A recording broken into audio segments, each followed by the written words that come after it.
Best Friends Whenever is one of those Disney Channel shows that had a genuinely strong concept but never turned into a long-running success.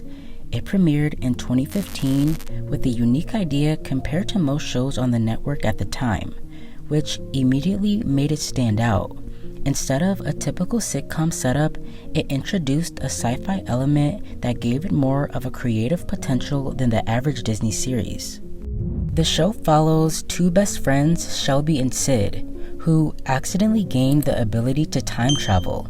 From that point on, the series built its episodes around different timelines, alternate outcomes, and repeated events with slight changes. This allowed the writers to experiment with scenarios in a way most Disney shows couldn't, at least in theory. On paper, that concept sounds like something that should have worked really well. It combines comedy, friendship, and a unique twist that could have kept episodes feeling fresh and unpredictable. For a network like Disney Channel, which often relies on familiar formulas, this kind of concept had the potential to stand out in a big way. However, despite that potential, the show didn't last very long. Across its entire run, it only ended up with around 30 episodes, which is noticeably lower than most Disney Channel shows. That alone is usually a sign that something didn't fully connect with the audiences. To put that into perspective, other Disney Channel series like Jessie and Austin and Ally ran for multiple seasons and built much larger episode counts. Those shows had time to grow their audience and become recognizable staples on the network. And when a show ends with a shorter run like this, it often points to lower or inconsistent ratings. Networks like Disney Channel rely heavily on steady viewership, especially for shows aimed at younger audiences. If a series doesn't perform well early on, it usually doesn't get extended for long. One of the main reasons for these lower ratings likely comes down to how the show handled its concept. While time travel is interesting, it can also be harder for younger viewers to follow, especially when episodes involved repeated scenarios with small differences. That added a layer of complexity and made it less of a casual, easy watch. In comparison, shows like Liv and Maddie succeeded partly because of how simple and accessible they were. Viewers could jump into almost any episode without needing to understand previous events. That kind of structure makes it easier for audiences to stay engaged over time. With Best Friends Whenever, some episodes required more attention to understand what was changing between timelines. While that creativity was a strength, it also made the show less approachable for viewers who just wanted something straightforward and easy to follow. Another factor that likely affected the show's performance was its overall identity. While the time travel element was unique, the show didn't always build a strong, memorable brand around it. Many successful Disney shows have a very clear hook that audiences immediately associate with them. For example, some shows are known for their setting, others for music, and others for very distinct character types. In this case, the concept was there, but it didn't always translate into something that felt instantly recognizable or iconic.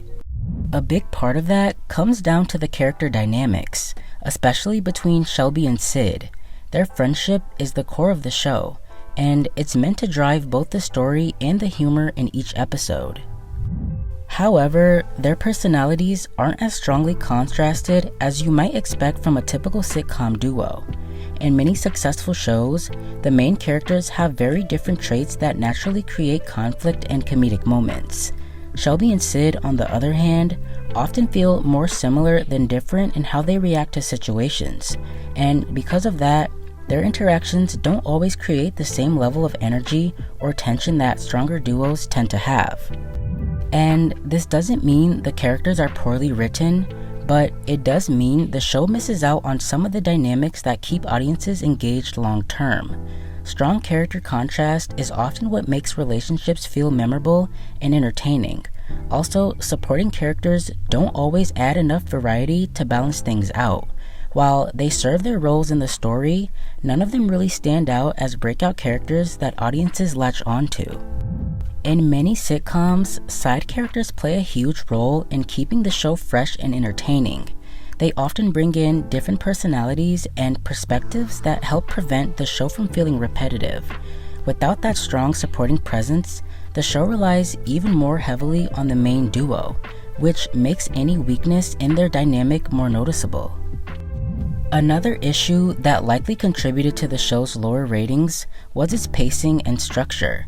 Because episodes often revisited similar situations with slight changes, some viewers may have felt the show wasn't progressing in a meaningful way. While the time travel concept allowed for creative storytelling, it also made it harder to build long-term momentum.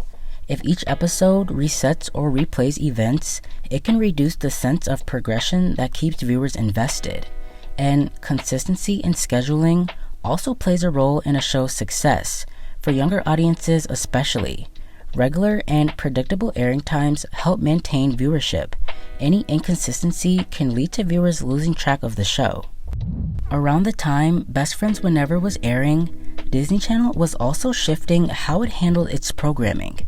The network began moving faster when deciding which shows to continue and which ones to end. This meant that newer shows didn't always get as much time to build an audience compared to earlier Disney Channel series. If a show didn't perform well relatively quickly, it was a less likely thing to be extended. You can see that reflected in the show's episode count, especially with the second season being shorter than the first. That kind of reduction is usually a sign that the network is scaling back its investment. Instead of growing over time, the show was effectively being phased out. This can make a series feel like it ended abruptly, even if it technically had more than one season. Because of all these factors, the show never reached the level of popularity needed to sustain a longer run.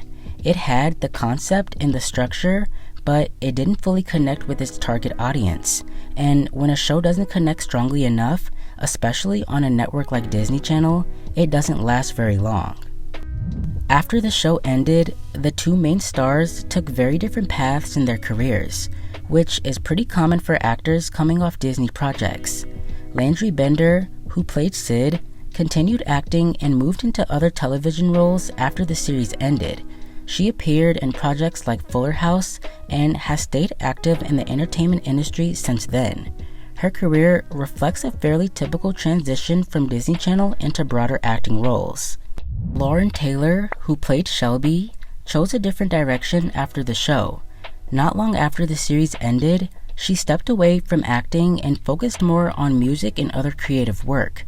This shift highlights how not every Disney Channel actor continues in the same path after their show ends. Their different career directions also reflect how the show itself didn't establish a long-term presence strong enough to keep the entire cast in the spotlight. In many cases, longer-running shows help build larger fan bases that carry over into future projects. And because Best Friends Whenever had a shorter run, it didn't create that same level of lasting impact. In the end, the show didn't fail because it lacked a good idea. The concept itself was creative and had a lot of potential. Instead, it struggled because of how that concept translated to its audience, along with character dynamics that didn't stand out enough and ratings that didn't stay strong. And because of that, it ended before it ever had the chance to grow into something bigger and more memorable. Thanks for watching. Please like, comment, or subscribe if you feel like it.